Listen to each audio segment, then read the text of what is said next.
नमस्कार, Ashwini Rana, founder voice of banking.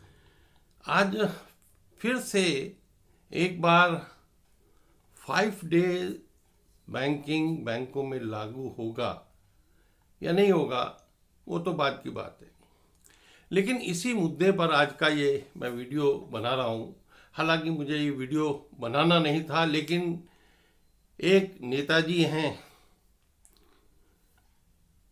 UAP में बहुत बड़े नेता हैं, उनके द्वारा उनका एक पोस्ट जब ट्विटर पर देखता हूं कि 16 दिसंबर को बैज वेयरिंग डे है, यानी बैज वेयर करेंगे किस चीज़ के लिए?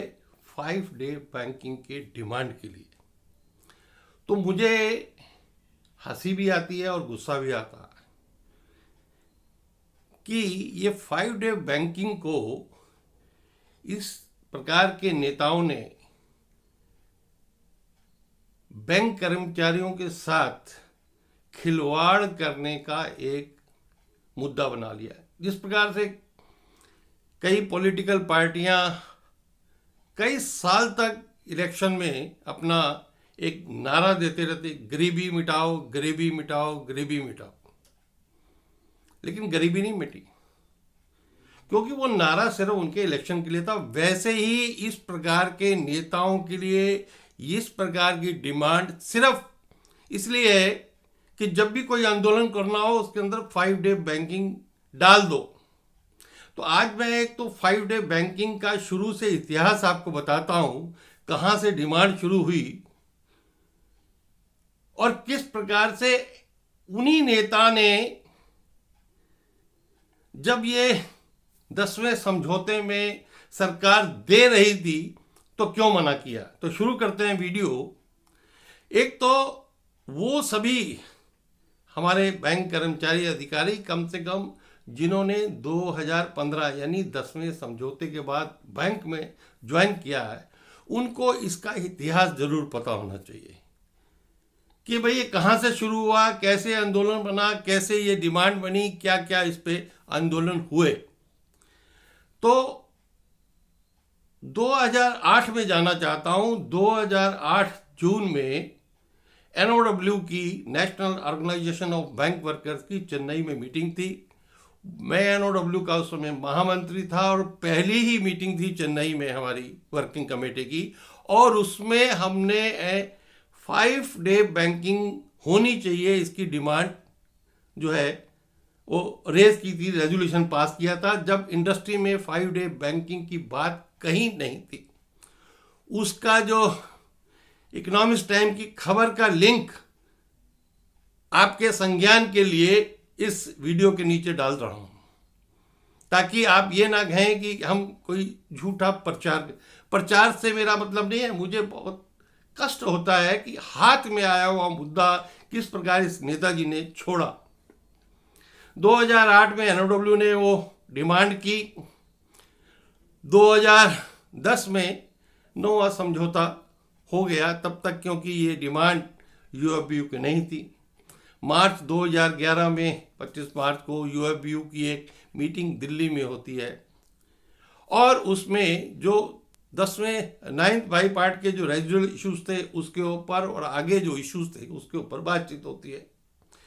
उस समय तक आईबॉक ने भी ये समझ लिया कि एक अच्छा मुद्दा है, वो डिमांड जो है यूएफबीयू की बन गई, कंसेंसस हो गया उसके ऊपर।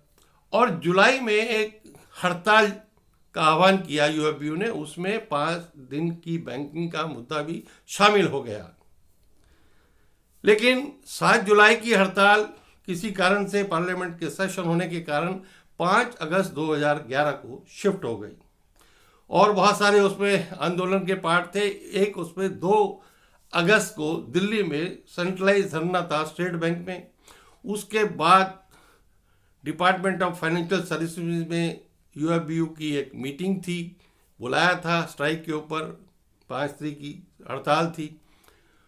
उस समय सेक्रेटरी थे डीसी मिस्टर मित्तल ने जब वो हमारा मेमोरेंडम देखा, मैं उस मीटिंग में खुद गवाह था, तो उन्होंने कहा कि ये 5 डेज बैंकिंग आपकी हो जाएगी, टिक कर दिया, आपका जो अगला 10वां समझौता है उसमें आपको ये मुद्दा मिल जाएगा। और बाकी मुद्दों पर भी बातचीत हुई, लेकिन वो हड़ताल हो गई, वो चला गया मामला।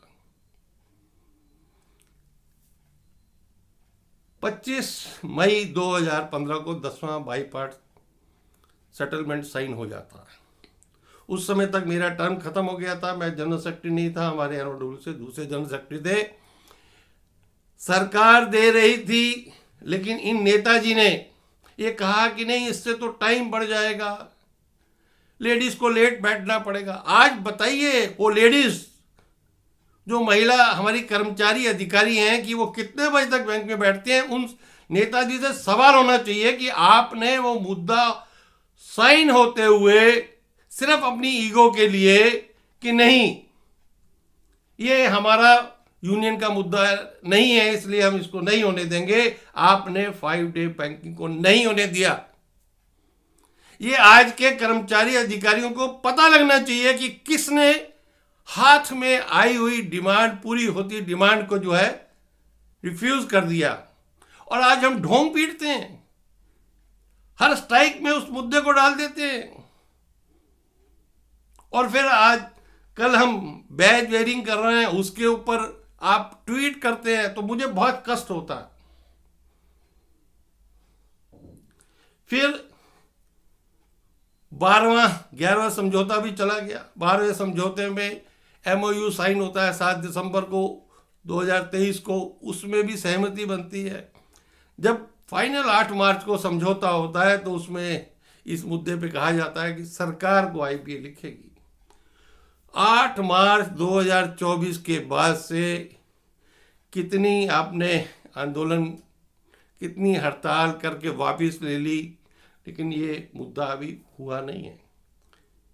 आपने सिर्फ इस मुद्दे को इसलिए रखा है कि कर्मचारियों को, अधिकारियों को उनके सेंटीमेंट के साथ खिलवाड़ करके अपने हर स्ट्राइक में इस मुद्दे को जोड़कर जो है आप स्ट्राइक को सफल बनाते रहे, ताकि कर्मचारियों को लगता रहे कि ये मुद्दा है हमारा, कभी हो जाएगा। लेकिन जब तक इस इंडस्ट्री में ऐसे नेता रहेंगे, मिले हुए अधिकार भी छीनते रहेंगे, जिन्होंने खुद सामने इस कर्मचारियों, अधिकारियों की एक हार्ट टचिंग डिमांड को रिजेक्ट किया। बहुत सारे किस्से हैं, वो मैं उसमें नहीं जाना चाहता, लेकिन इसलिए आज ये वीडियो बना रहा हूं, बड़े दुखी मन से बना रहा हूं कि कब तक कर्मचारी अधिकारियों को आप अपनी इस नेतागिरी से, अपने झूठे आश्वासनों से, झूठे वादों से आप बेवकूफ़ बनाते रहेंगे। तो डिसाइड कर्मचारियों को, अधिकारियों को करना है। इसलिए मैंने कहा कि 2015 के बाद जिन कर्मचारी अधिकारियों ने बैंकों में ज्वाइन किया है, उनको 5 डेज बैंकिंग कहाँ से शुरू हुआ, कहाँ पहुँचा और क्यों नहीं हुआ, इसका इतिहास पता लगना चाहिए। इसलिए आज ये वीडियो बना रहा हूँ।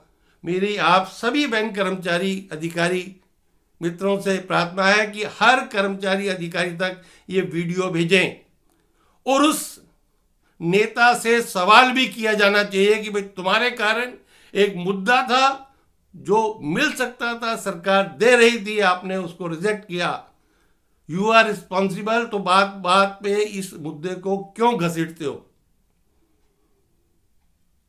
उम्मीद है आप इस वीडियो को लाइक करेंगे, शेयर करेंगे, और हर कर्मचारी अधिकारी तक बैंक के ये वीडियो पहुंचाएंगे, और उस नेता से भी सवाल करेंगे कि कहाँ थे, कहाँ हो, क्यों हमें बेवकूफ़ बना रहे हो, कब छोड़ोगे बेवकूफ़ बनाना। तो मुझे लगता है कि मेरा ये जो प्रयास है ये सफल होगा। धन्यवाद।